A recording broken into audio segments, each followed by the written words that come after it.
It is day 4,417 of Boswell Being in Business. And one of the greatest things of the 4,417 days is the Readings from Oconomowaukee series, where Lisa and I talk to authors about their book. And to say more and give another welcome is Lisa Baudoin from Books and Company, the other bookend to the Milwaukee Metro in Oconomowaukee. Thank you and welcome everybody. Yes, I think the readings from Oconomowaukee have been the big joy from this year. So I'm here to welcome, well, we are all here to welcome Katherine Heiny for her new novel, Early Morning Riser, which has been one of my favorites this spring to hand sell to everybody. So Katherine is the author of the short story collection, Single, Carefree, Mellow, and 2 novels, Standard Deviation and Early Morning Riser. If you are a reader of The Atlantic or The New Yorker, you'll be familiar with her short fiction. She's had several stories published in both, along with other publications. She has lived in many places, including The Hague, London, and Baudoin City, Michigan, which is a setting for our novel tonight and our discussion. So welcome, Katherine. And let's say that you and I were just, meeting on the escalator. How would you describe Early Morning Riser? Oh, I'm so bad at elevator pitches. That's why we're on the escalator. We're moving up out of the subway. I think it might have to be like a moving sidewalk. Oh, okay. I would say it's a book about a group of small town people who are searching for happiness despite everything that life throws at them. And that was really boring, and I can't believe I sort of said it, but my book is hard to summarize, I think. Yeah. Well, I think it's interesting that, so I'm hoping somebody reviews your book again with Joan Silver's book, because some overlapping themes there. So you were going to tell us a couple of anecdotes, and sure. Mainly all I do is tell stories. I tried to write a novel set in Baudoin City, where Early Morning Riser is set. And the original novel was about a brother and a sister who hire a man to get in a driving accident with their mother because they want her to stop driving. And the man they hired is Duncan, the man from Early Morning Riser. And I couldn't make that novel work, but I liked Duncan so much that I kept him, and I decided to start over. And I didn't want to tell the story from Duncan's point of view. I wanted to tell it from the new woman in his life who would have to deal with his legion of ex-girlfriends and all the unhappy customers from his extremely lackadaisical woodworking business. And so just when I was making the decision to start the novel over, my son's 3rd grade teacher told me that the DEA got a tip that the house next to them was growing and selling marijuana. So the DEA came and kicked down the door, but they got the address wrong, and they kicked down the teacher's door instead of the neighbor's door. And so my son's teacher and her husband, who's also a teacher, had to go home and deal with the DEA, and it was pajama day. So they had to go home and do it in their pajamas. And I thought this was like the greatest story. And so it was that arbitrary that I decided that Jane would be a school teacher. And the joke about pajama day is in a very different form, but that's the joke that opens the book. And it basically I would say it all flowed from there, but I'm not a very fluid writer, so maybe it all staggered on from there would be better. First of all, I think I have to apologize, but I just want you to know that I pronounce everyone's name wrong. And yesterday I pronounced a whole bunch of things wrong in French. So, any language. Were you able to salvage anything from that first novel in terms of anecdotally, or besides Duncan, I guess? No, not really. It was a whole other book and a whole other dynamic, because it was kind of about brothers and sisters, and Early Morning Riser is very much about romantic relationships, although there's family relationships. It's definitely a family book too. I love that. In fact, one of the things I really love about the book is how it's a bit of a curveball. Like you start off, if you haven't read all the stuff about it, like you start off thinking it is sort of a romantic comedy, and it is, but it's a lot about what happens afterwards. And I thought that was, I love a little misdirection. And one of my favorite writers, who I believe is one of your favorite writers too, Ann Tyler, has done that a number of times in her books. One of my favorite books is where she goes to the bank and you think she's leaving her husband and and then she gets kidnapped. It's about the kidnapping. So I think that everything I am, everything I hope to be, I owe to Ann Tyler. She's such a major influence. I think she's so brilliant. You're giving me a lot of credit. I didn't actually think of it as misdirection because I knew what was going to happen later. So a lot of reviews have said like it starts out as romantic comedy, and that surprised me because writers are so close to their own work and they don't really know. They can't see it objectively. But the comedy stays. I mean, the romantic comedy sort of blends and moves and opens up to include not just family, but, you know, exes and neighbors and coworkers. And you build in all of those characters that become so tightly woven to their relationship. It's quite, I think it's quite delightful that way. Do we want to talk a little bit about like Duncan and his, I mean, we have to be careful not to have too many spoilers, but I don't think it's going to spoil anything to just talk about Duncan's, he's as good with wood as he is with women, perhaps. I think he's probably better with women than he is at anything more else. timely. Yeah. Yeah. I don't know. Some people really don't like Duncan. I liked him a lot. For me, he was so kind to Jimmy that was his saving grace. But I also thought Duncan might be like a really good husband. He's very mellow. Yeah. Once you pin him down, you know it. Yeah. I thought that was a bit of misdirection too. And like, you know, because I'm so used to a book kind of having this Cad-like character, and I thought, oh, I don't think they can make, you know, I don't know what's going to happen to him, but I don't think he's going to last. And you have him, he doesn't change that much, but we grow to see who he is. And I thought that was wonderful because you know, the first impressions are, I make a lot of bad first impressions. And I love that your book uses sort of the gift of time to fix that problem. Well, my sons made me watch some TED Talk about how video games are really good for your brain and personal development because in a video game, you don't go from like A to Z. You fall into the river and you get killed and you get kidnapped, and the course of the way you get to the end level of the game is very a jagged graph. And that's how life is. I mean, presumably there are like one or two people who just go from A to Z and lead these charmed lives, but most people, it's a pretty jagged graph. And so thanks to my sons trying to convert me into playing Xbox or PlayStation, whatever it is. But I think that's really what happens to Jane's life is it ends up, I don't think Duncan changes. I think Jane changes.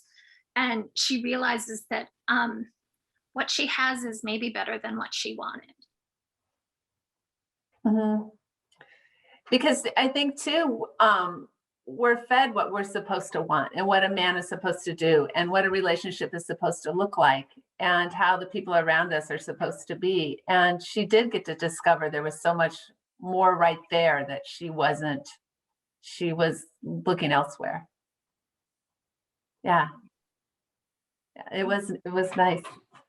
So when you were thinking about how all of them interacted, how did you plot those intersections with the different characters? And I'm trying to see how I could best say it too, because they overlap and they come together and they push apart, but they're always so close to each other. And I know it's such a small town, but they, you know, with Aggie being always there and Jimmy always being there. Do we need to explain who everybody is to those who haven't read?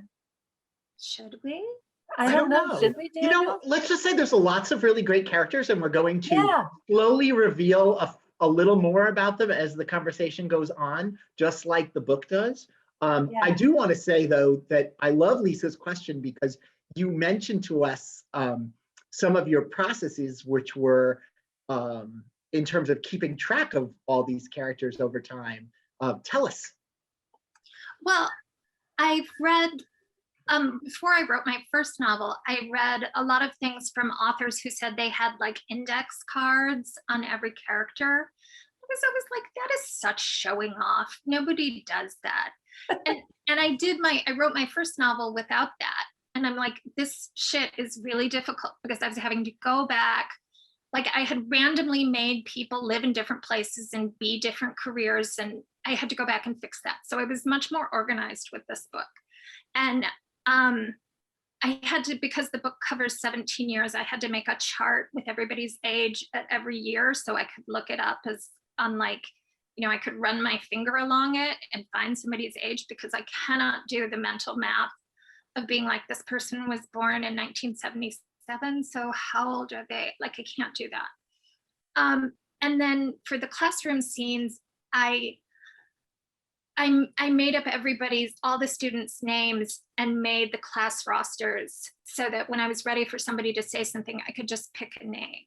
Probably it was like a major form of procrastination, and I just felt like it was really helping my writer's process. But I think the part about like it being a small town and people sort of coming together is, I mean, my husband and I owned a house in Boyne City. I grew up in Michigan, and my family vacationed in Boyne City a lot. And then my husband and I bought a house there when my sons were very small.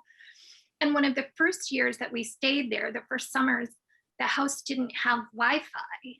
And so every evening I would tiptoe out and stand at the edge of my neighbor's property and hook onto his Wi-Fi with my iPhone and check my email. And after like the third day, one of my other neighbors was like, why do you go over to Ralph's house in your nightgown every night about 9? And I was like, oh, wow, this is a small town. People are paying attention to what I do. So even though the Boyne City in the book is a fictional Boyne City, there are many, it's the atmosphere of Boyne City, I think, is pretty accurate. Well, I was curious about that because I don't know if you're going to be surprised to hear this, but Lisa and I read a lot of books. Oh, and yeah. you read a lot of fiction. And while it's very common to have real big cities as settings, most people fictionalize the names of smaller towns. I mean, you know, like you can kind of guess where it is, you know, if you figure out who the person, you know, or you can ask. But you chose to use a real name. You're saying it's a fictional Boyne City, but are there elements? I mean, and I would say there's a lot of genres where that you can't pull it off. I think yours, loving comedy, is one of those ones where I thought, oh, Boyne City could probably do some tourism tours after this if this breaks out, because I just, it seems like a delightful place to go for a week. It's such a special place for me. And both my children took their first steps in Boyne City. The youngest one in the bar called The Sportsman, which is heavily featured in the novel. It was lunchtime, I hasten to add, but he was an early walker, and we think maybe he wanted to get his hands off the sticky floor, so it was kind of good parenting. And they both learned to ride bikes there. They both learned to drive. They had their first summer jobs. And when they interviewed at the pizza place, the manager asked my older son, Angus, how fast he was on a scale of 1 to 10. And Angus thought about it for a long time and then said a 5, maybe a 5.5. And the fact that they still hired him I think is like the beauty of Boyne City is totally in that anecdote. But they have the most beautiful beaches, the most beautiful sunsets in all the world. It will forever be one of my favorite places. So I think because I was writing about it with so much affection, it didn't matter that it was a real place. Yeah. Oh, the love. It is completely a love letter. You should be very proud of that. I mean, that whole part of Michigan is such an interesting place. I really haven't explored it very much. I took my mother to like Grand Rapids to go to the President Ford Museum, and we went to Holland to see the tulips, but we really, that doesn't really do it justice. No, Northern Michigan is a pretty magical place. Yeah. Oh my gosh, I love you. I wish, I know you don't like to be surprised, so we're not doing this, but I almost wish I could just throw out random subjects and have you tell a story about it. I know. Let's try it. I'm like, wow, maybe Well, I'm up for it. I was thinking of your anecdote, the cabin, it's not a joke. It's sort of like you're pondering about people having cabins and where the line is where people stop going north. I don't want to give away the joke. Well, it always seemed, I mean, people in downstate Michigan have cottages and cabins in northern Michigan, and people in northern Michigan have cabins in the Upper Peninsula. And I was always like, but where do people in the Upper Peninsula have cabins? Like in Canada? Where do Canadian people have cabins? And like where does it stop? And we go to Florida. And most Canadians do, so I think it's there. Do they? Really? Oh, wow. Yeah, a lot of Canadians. Yes, actually, especially, I don't know whether it's as true in Ontario, but like Quebec has this whole colony of Floridian. South Florida has just tons of Quebecois in the winter. And we have it in Mexico. My grandparents lived in the northern part of Mexico, and there were a lot of Canadians down there. And who can blame them? No kid. Yeah. I'm not trying to give them grief or anything. No. Well, I mean, it's just really long winters. We were going to tell you to, one of the things we asked is if we could give you some characters from the book, and maybe you say, I said, well, why don't you do like one word to describe them? You could do whatever you want. You said you might have something funny to say about that. Well, as soon as you said that, I thought of this time a long time ago when I was in my 20s. I did volunteer work at a suicide hotline. And in the training for that, you have to go to this like 4-day training. And so they split us up into pairs. And they said the person that you're paired with is going to be your partner. You're going to know each other really well by the end of, training. And they said, but as a starter, tell your partner a one-word description of yourself. And I don't even remember what I said. I'm sure it was something pretentious like writer. And the man that I was partnered with said coarse. That was his one-word description of himself, which the fact that he was not trying to like put a spin on anything or sugarcoat anything, I don't know. I just thought it was like the most wonderful thing that had ever happened to anybody. And they still hired him at the suicide prevention hotline. I know. Which is the theme.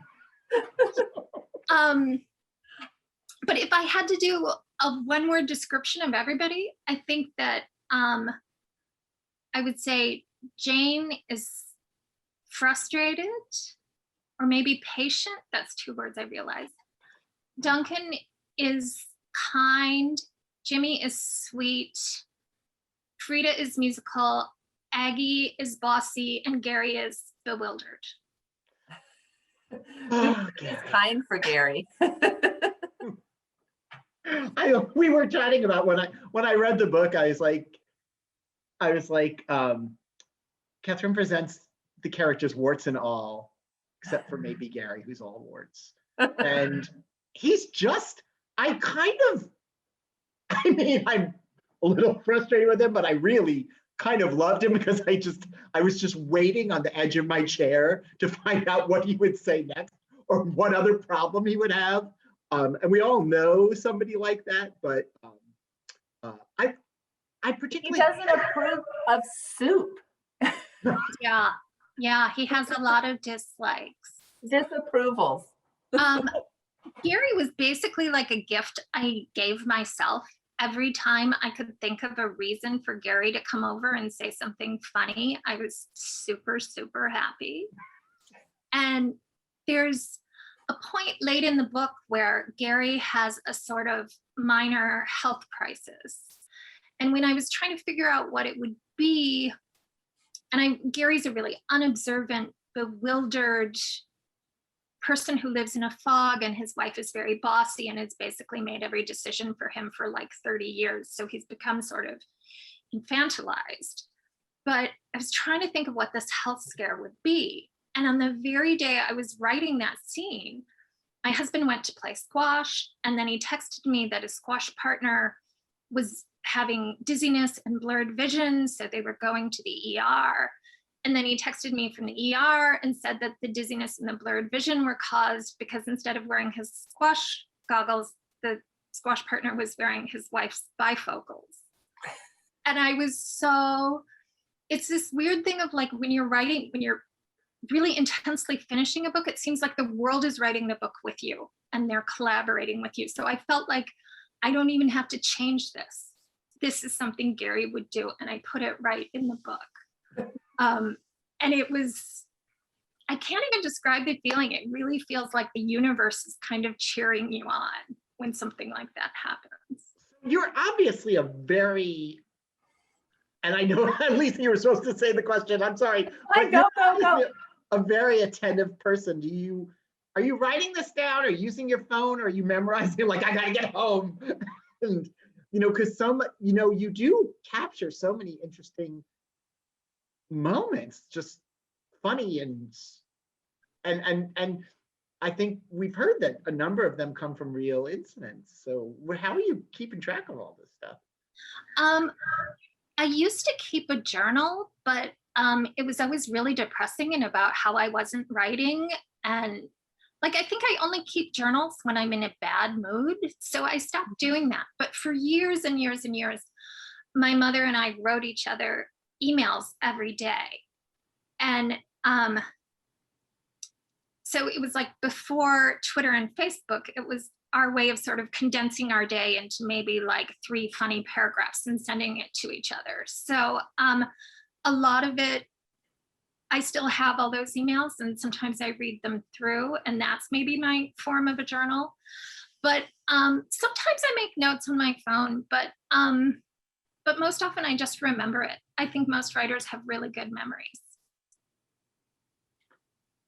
And I think too, like when you were making, just for those small little details, when Jane was making her list of the letter to leave for the substitute teacher when she took maternity leave, Mrs. Crenshaw, just all of the little details in that note, and that act of that note shows all the small little ways that we take care of each other and we compensate for each other, which really encapsulates the book's story itself, because each person is doing their little thing to take care of each other and to accommodate each other's quirks.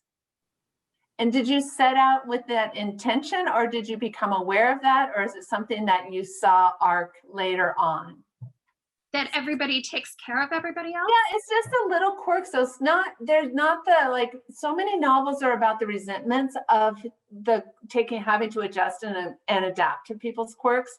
And this one was just sort of like, yeah, that's just what we do. Yeah, I just mow her lawn. Yeah, he doesn't like soup, so I make this other thing. It was never a point of anxiety or angst. It was just like a tenderness, a gift. No, I would say that would come before there's an Ann Tyler connection. Yeah. Oh, yeah. I think that's Ann Tyler. Sure. That's probably her influence. I started writing that whole teacher scene because I wanted to work in the joke about when my older son started kindergarten, he used to come out of school and have to pee really, really badly. And I was like, why don't you go at school? And he said, well, I always ask to go, but sometimes the bathroom's there and sometimes it's not. was like, it's not Brigadoon. It's always there. But he went to school in this building that was like a converted Victorian house. And I think he just got turned around about the halls sometimes. So I wanted to put that joke in. So that's how that same whole scene came to be. But I don't know, basically second graders are just like really, really funny to write about because they're pretty articulate, but they can't do anything for themselves. So it's kind of like a really sort of observant, helpless adult. And so pretty much any scene I could set in the classroom made me pretty happy. We both love the teacher stuff. You never taught, huh? No, but when my children were little, I was always the room mother in one class and the art lady in the other class, right up until like 4th grade, at which point I'd evidently like overdone it or something, because I was like, no more, never again. But so I spent a fair amount of time in the classroom, and I did interview both of my sons had the same 2nd grade teacher, and I interviewed her. She's thanked in the acknowledgements. Her name is Dee Dee Roberts, and she was really, she helped me a lot. I love my 2nd grade teacher. Yeah, me too. Hated my 3rd grade teacher, just want to say so. Well, in my elementary school, every teacher that I had, except for 1 year, it was their last year of teaching before they retired. So I thought like teachers were all you and done. Yeah. You've got to figure you were the culmination. They're like, it can't get any better. After that Heiny kid, never again. Yeah. Never. Well, and the career day that you created, or that Jane created, was so perfect for just bringing out the texture of the community, and the bartender being the best. We love the bartender, but what a wonderful, it's such a wonderful, that whole section on career day. I mean, like, it could have gone the whole book, honestly. It was just like, it really, every person had like kind of another revelation when you would read about them. So hats off on that one. Well, it went on for like maybe 15 more pages than it did. But my editor was like, kind of, we're going to have to pull this back. And I was like, but it's really funny. I don't want to. And then the scene at the end near the end where Jane goes on the field trip. Mm-hmm. And that's like, I don't know, 12 or 15 pages long. Like, I saved that for myself for the end.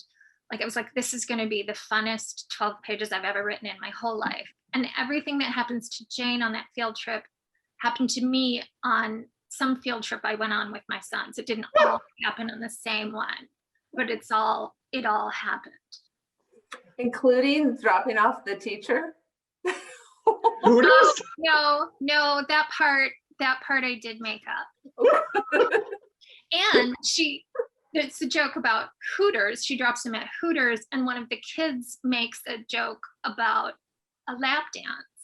And there was a review in the paper last week about the novel saying, like, even the most advanced 2nd grader wouldn't know what a lap dance was. So I said to Angus and Hector, did you guys know what a lap dance was when you were in 2nd grade? And they were like, ooh. They're like, we definitely knew when you let Angus buy Grand Theft Auto, and Angus built the strip club with the VIP room. And I was like, I don't think I want to pursue this conversation any further. It's not showing me in a great light. I remember I let them buy Grand Theft Auto because I was like under deadline, and I thought it was like Minecraft. I was like, they build stuff, great. Strip clubs. Yeah, with VIP rooms apparently. So, yeah. But I think too that it sort of explains how kids have big ears, and they repeat things. They hear what adults say, and they may not know what it was, but they definitely mimic it or say it out loud. Yeah, my younger son definitely had very big ears. And we did, this is a totally long story, but for various reasons, we ended up having family lunch at Hooters on a New Year's Day. And my younger son said to my husband, like, how much is a lap dance? And my husband, in a loud voice, was like, they're not very good value. Like, he didn't say, we hope you never have one, they're degrading to women. You know, he was just like, they're not economical. I don't recommend it. And Hector was like, well, how much? And my husband was like, in a nice place, it could be $100. And Hector was like, that's an Xbox game or 3 Xbox games or whatever it was. He's very good at math. And like the family next to us was really staring at us. And I was like, you know, my husband did say nice place. So I just, yeah, the big ears thing is. I love that there was another family eating at the Hooters at the next table. I know. They had very good burgers. I was gonna say they're well known. Yeah. We've had dinner with our lunch with in-laws at a Hooters, and my son was quite young too. So the hidden stories that we have. Right, sorry, go ahead. No, you. Well, I was just going to say, like, I was afraid that, you know, my sons would be asked to write like an essay at school about family traditions. And they would be like, we go to Hooters on New Year's Day. But they never did. Yeah. I was going to talk about some of your influences. We've talked about Ann Tyler, but another author that I really love who's come up in some of your interviews is Laurie Colvin. Mm-hmm. And I don't think people know it so much from this book, but I'm a complete obsessive, and I believe she died in 1992 when you published your first story in the New Yorker, and we just wept for hours.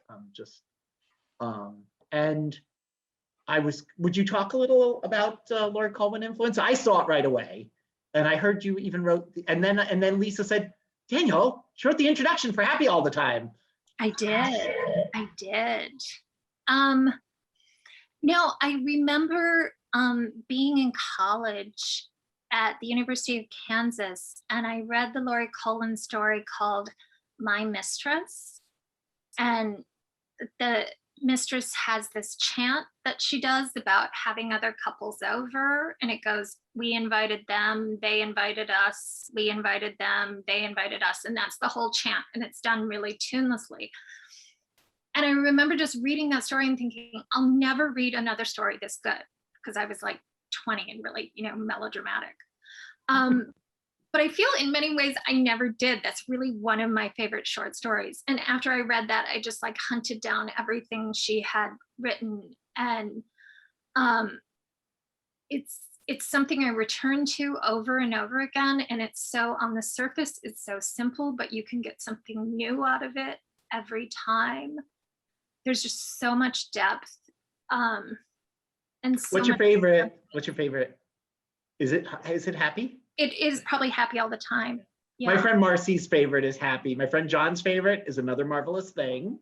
And my favorite is is the one where she is the I can't remember the name. You say something, Lisa. I'm gonna go grab my copy. Oh, you're gonna go grab it? Well, I love her food writing, so yeah, very yeah, that's where I first entered. But isn't it true, those short stories, they just stick with you? Yeah, all of her writing. Which are you writing short stories now? I am. I'm working on a collection. But I think that having something, like, basically every time we have someone over, we go over to someone's house, I think about Laurie Colvin. And I think that's sort of the mark of like great art.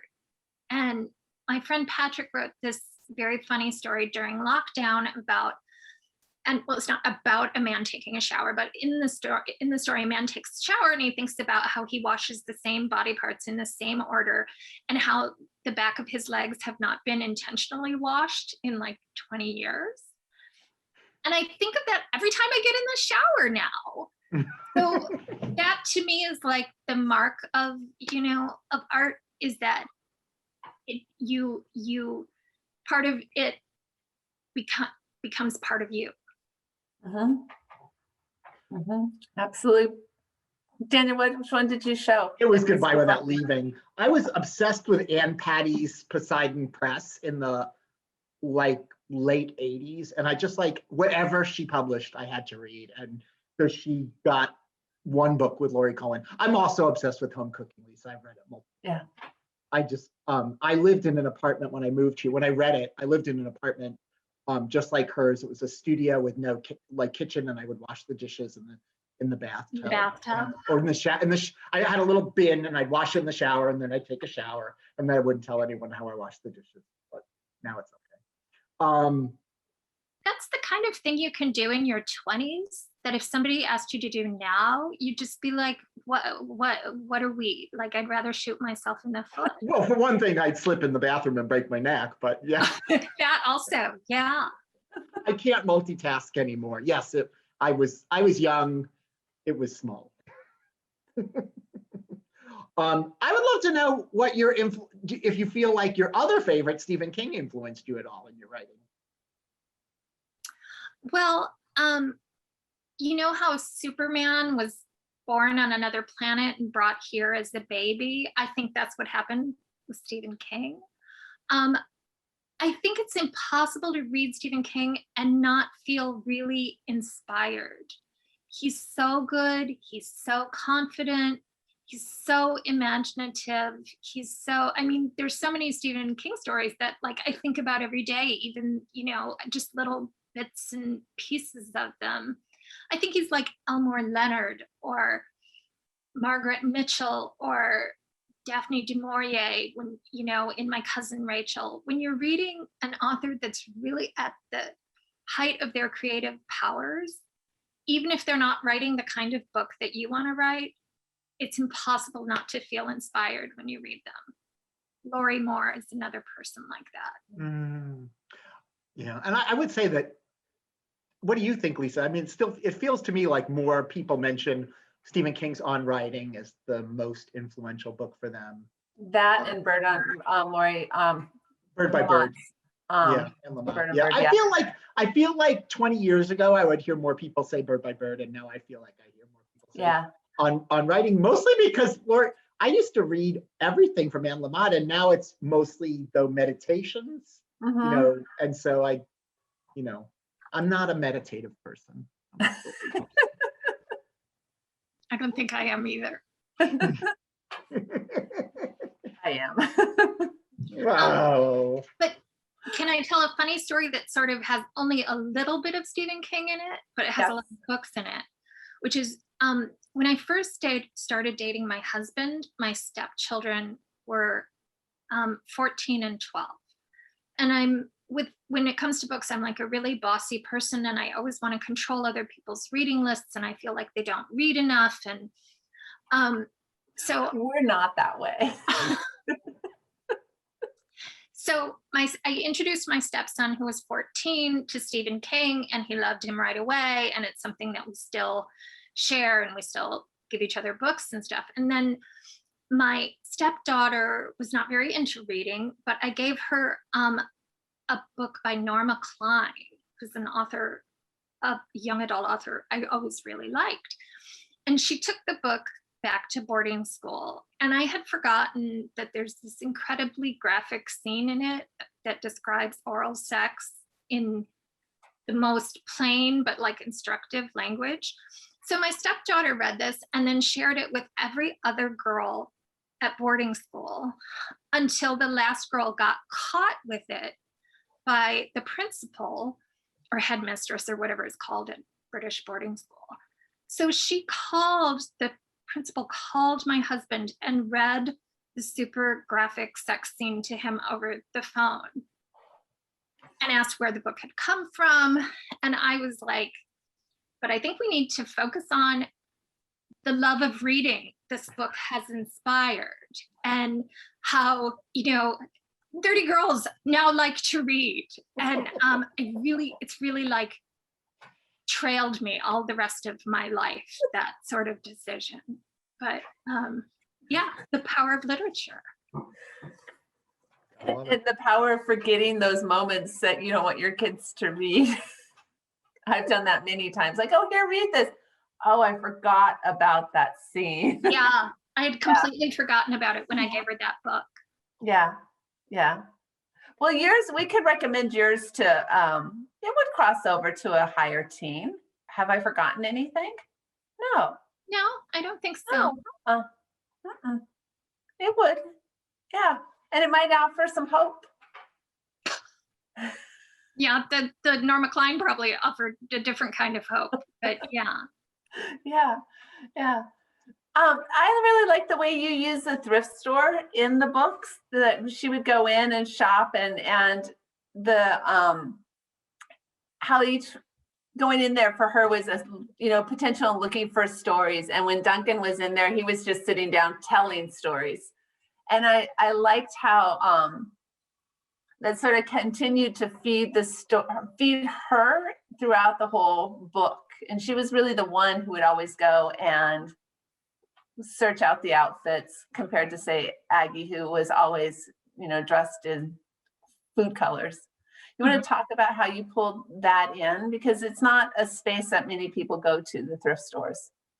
And are you a thrifter? Yeah, thrifter.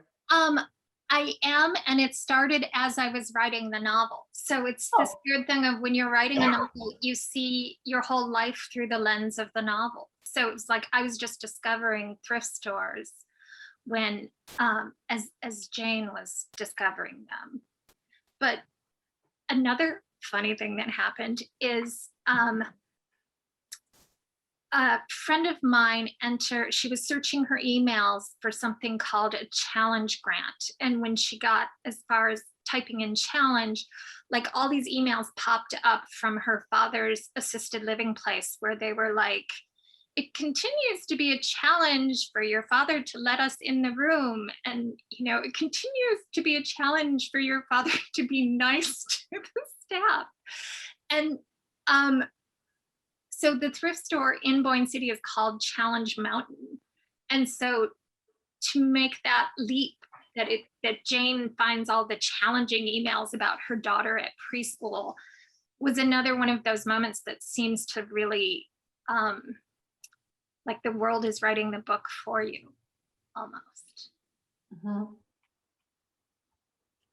So what's one of your favorite thrift store finds? Oh, I have some really nice leather jackets from the thrift store. But I think basically everything we own other than underwear is now from the thrift store. So probably be hard to find something that wasn't. Well, I always love to, because I find these great skirts and I wear them to work, and I'm thinking, I wonder if one of my customers is going to come in and say, oh, that's my skirt. I know. Yeah. I don't really have, I have to say, I used to go to thrift stores a lot when I was younger, but I don't think I really it's such a goodwill town now. It's like there's not a lot of the quirky little stores seem to be gone. And and I also have a terrible story that I can't really, it's not that bad. We're all fine. But I bought I went to a thrift store, I bought the brightest red shirt. Like I love color. I guess I like food color, but I love, and it was just such a bright red shirt. So I went back to college, and my friend Heather picked me up. We got in a car accident. So there's blood all over the red shirt. Like I said, we're fine. But I was just like, crap, I'm never buying a red shirt again. Just bad luck. I thought you were going to say there was some sort of weird infestation in the red shirt. You're thinking Stephen King, as I am, yeah.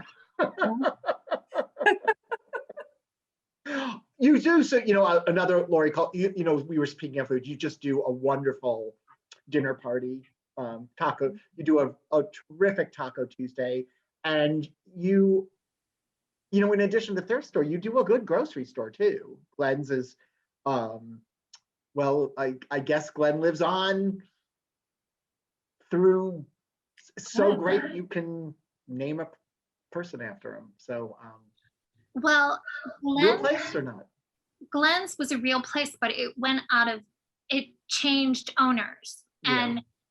and they changed to Family Fare, and it got then it had a liquor license, which it hadn't had before. And the owner of the other liquor store in Boyne City handcuffed himself to the Family Fare sign after he vandalized it to read Family Unfair because of the whole liquor thing. And I really wanted to put that in the book, but Glenn's was already Glenn's and they'd named their kid after it. And so I just left it. But yeah, that's the beauty of Boyne City, is there's a story like that every couple months. That story doesn't have to go away. It might come back. Yeah, it could be in another one. Speaking of which, have you ever thought of, I would suspect, if you haven't read her, I think you should, based on what you like. Do you read Barbara Pym much? Are you a Barbara Pym person? Yeah, very much. Yeah, I got them all. And the new bio came out. It's not out in the United States, but my friend John is halfway through and he said it's really great. So I was trying to figure out how to order it. And now I've lost my train of thought about why I wanted to ask you about Barbara Pym. Was it about grocery stores? Was it about dinner parties? Well, she did an okay dinner party, but she was more of a jumble sale. I would say she's back to the thrift store. I don't know. Lisa asked, and I'll try to remember why I was going to ask you if you like Barbara. About Prim? Okay. Ask something else. Ask you something else. Well, one of the things we haven't talked about is just Jimmy and Gary. We talked a bit about Gary, but maybe we could talk some more about Jimmy and where he fit into the story. I don't know if Daniel's and I talked about this a lot, like how in the end, what we see as slow or out of sorts actually was not so much that way, that we need to open up how we view each other. Because Jimmy's considered a slow learner. Well, I think that it was super important to me when I was writing the book that Jimmy be a complex person and a kind and decent man and worthy of love, and somebody who would add to anybody's life and not just be somebody with an intellectual disability. And I also think that, I'm not sure this comes through in the book, but I think that because he grew up in such a small town, he didn't get like an early intervention. And I think the town looks out for him, but I also think that they sort of helped him stagnate because nobody ever expected any independence from him except maybe Duncan. So, now people are very much about early intervention and not labeling people, and people just have different needs and different learning styles, and it's so fantastic. But I do sometimes think about the people who came along before that was the case and how hard life was for them. And Jimmy is one of those people. And I actually just introduced him randomly at the first dinner party in the book because I wanted to have another guest who would do funny things. And Jimmy just came into the book, and then he became such a major character later. In some ways, you said the book, Duncan is the heart of the book, but in some ways, Jimmy is, he's not the center of the story, but he's kind of the heart of the story. Yeah. I love it. We were talking about Gary, by the end of the book, because Gary's considered successful, he's considered normal, whatever that means, but by the end of the book you're like, what's normal anyway? And I love that book makes you think about that, And I think Jimmy does just steal the whole entire book. I mean, he isn't the star, but he certainly steals your heart. And I think that what you said really came through is how we do take care of each other and how those interventions didn't happen. So we knew how to take care of each other in a different way. Yeah. No, I like that part a lot. Go ahead. Go. No, I was just going to say that I think Jimmy is a much more actually capable person than Gary in a lot of, and I remember after my agent read the book, she was like, so what's Gary's diagnosis? And why is Aggie married to him? Like, what was that appeal? Because she's married to him to boss him around. Yeah. She's something. And I was like, nobody really knows what Gary's thing is. He's just Gary, which I think is very small town to be like, nobody knows and nobody really thinks about it. It's just him. Mm-hmm. Okay, remember my Barbara Pym question. One of the things, first of all, I think anyone who likes Barbara Pym will like this book. So I gave away my galley. I don't know who got it, but I bought a copy. I'm going to have Jane borrow it. My other Pym fanatic, we had a Barbara Pym birthday party once. But I will say, do you know that if you've ever read the unfinished work of Barbara Pym, that Barbara Pym tried to write a spy novel? And I was thinking that you would be a great person to write your take on a spy novel. Yeah. Because my husband is a former spy.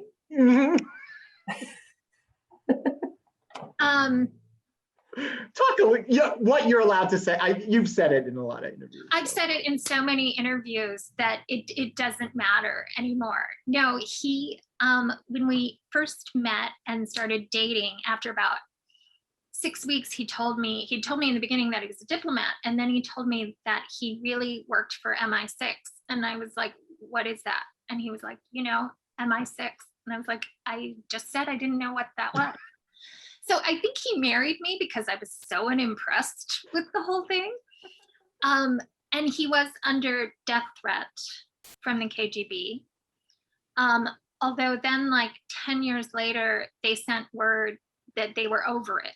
So it was like, in high school, they're over it, like 10 years of our life, and now they're over it. So he's retired now, but that was definitely, MI6 was a big part of my life for many years. And I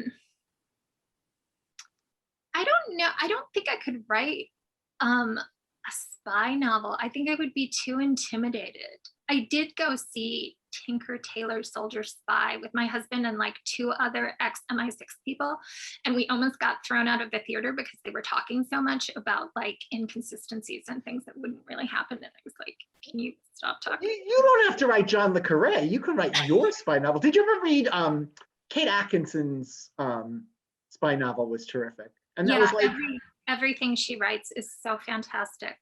And that's what she takes a genre and makes it her own. Whether it's time travel or it's a traditional mystery or something like that. And yeah, you could do it. It would be great. And nobody would complain about the inconsistencies. Yeah, well, except the person I'm married to. Otherwise, no, he would be your sensitivity reader. Spy sensitivity. True. Yeah.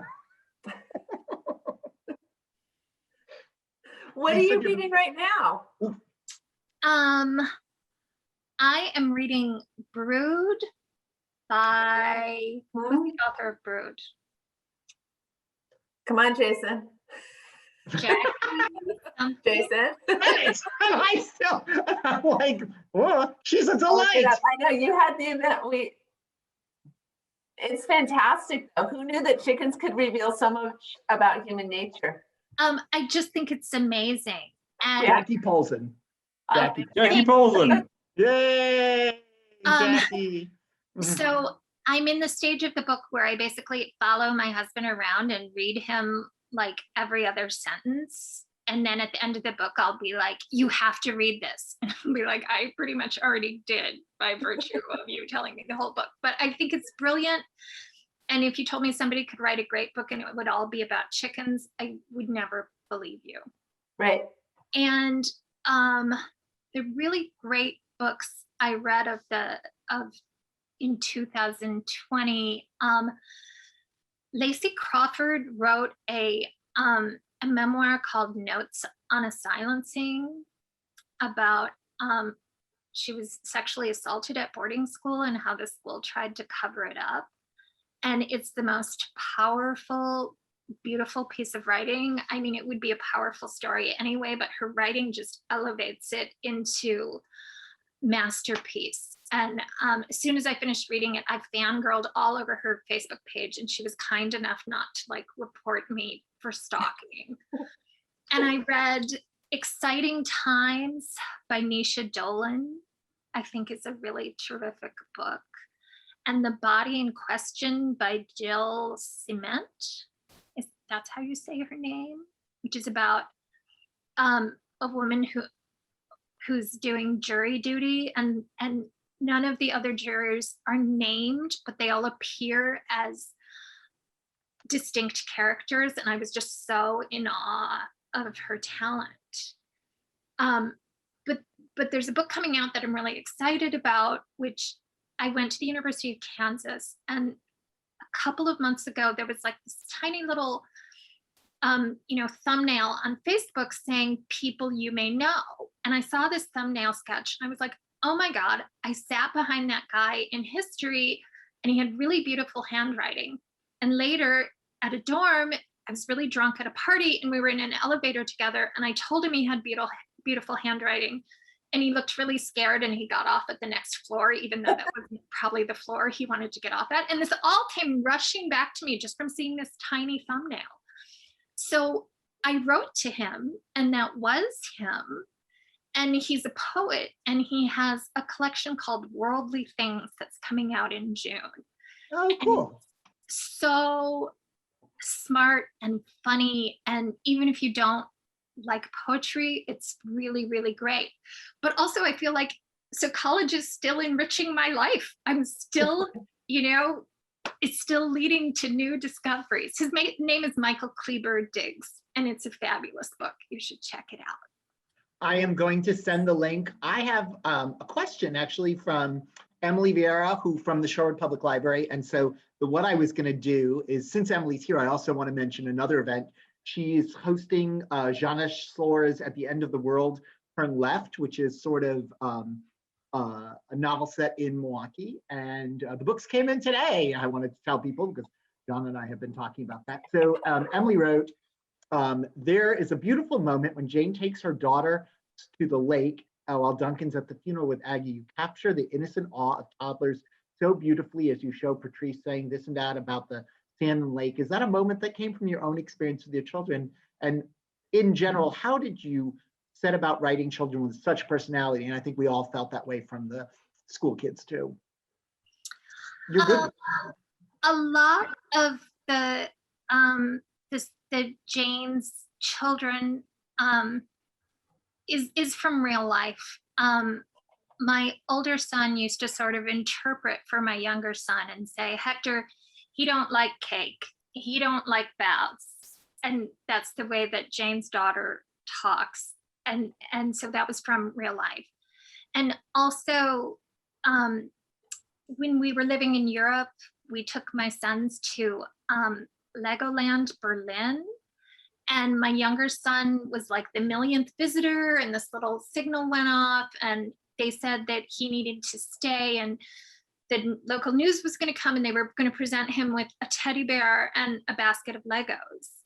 And so we stayed. My son was 4, and they gave him a pink teddy bear, and pink is a girl's color. And my son had a complete meltdown on the German news.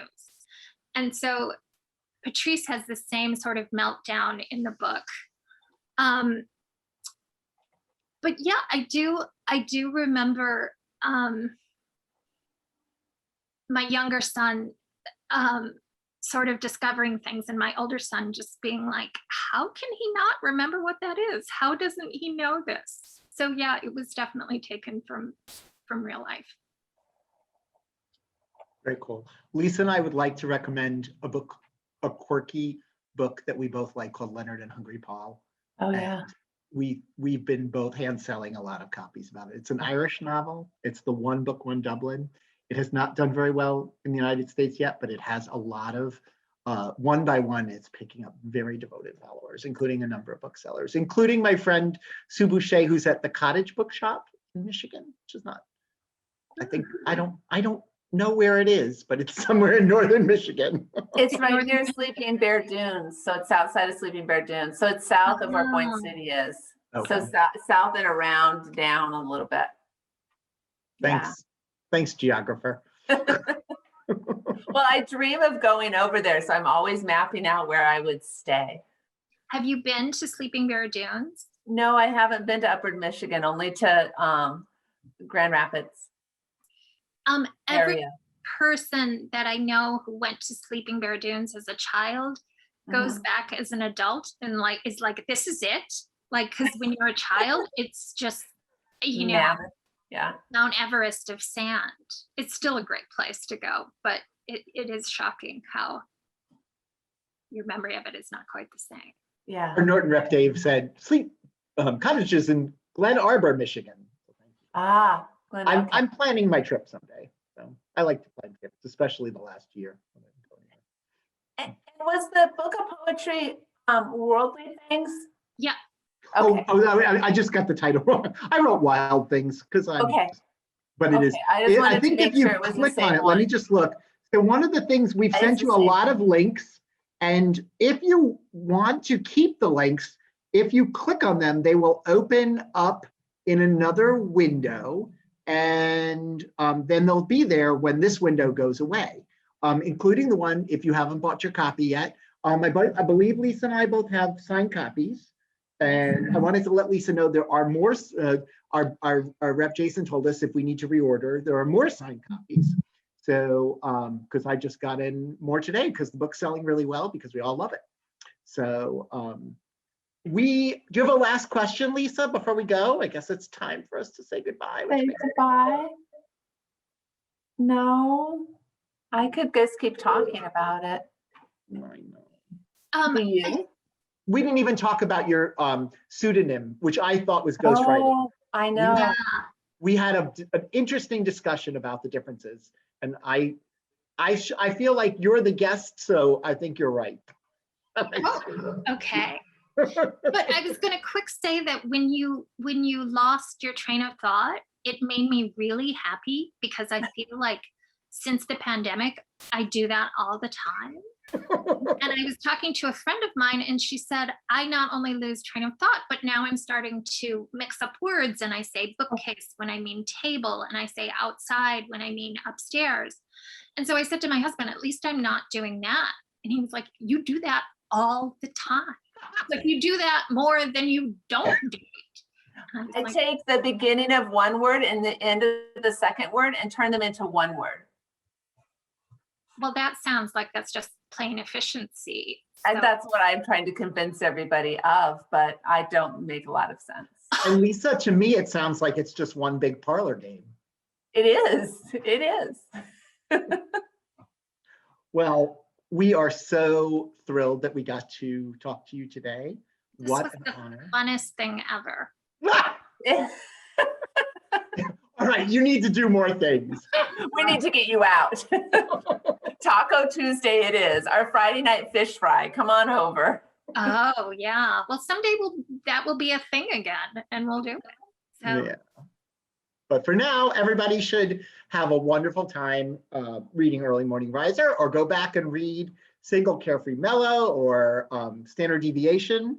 And then jump over to Ann Tyler and all of the Laurie Moore that are the Laurie Colvin that's being reissued. Or you can read Laurie Moore too, because she was also recommended. So thank you so much. We are thrilled to get to talk to you, and continued success to you, and enjoy. It says now you live in Bethesda, Maryland, and I just want to say, this was your summer home in Michigan. So you were living in Bethesda all the time, because weren't you, or did you move to Bethesda recently? I got very confused. yeah, we lived in Bethesda all the time. It was always our summer house. We went there sometimes in the winter too, but it was never like a full time. Right. Which is probably, why I have such a fantabulous nostalgic view of it. Yes. Yeah. Just out of reach. Well, thank you so much. Thank you. My pleasure. Anytime. We'll see you tomorrow then. Yes. Good night. I'll be- Thanks all of you for coming to our event. Thank you all. Bye. Bye.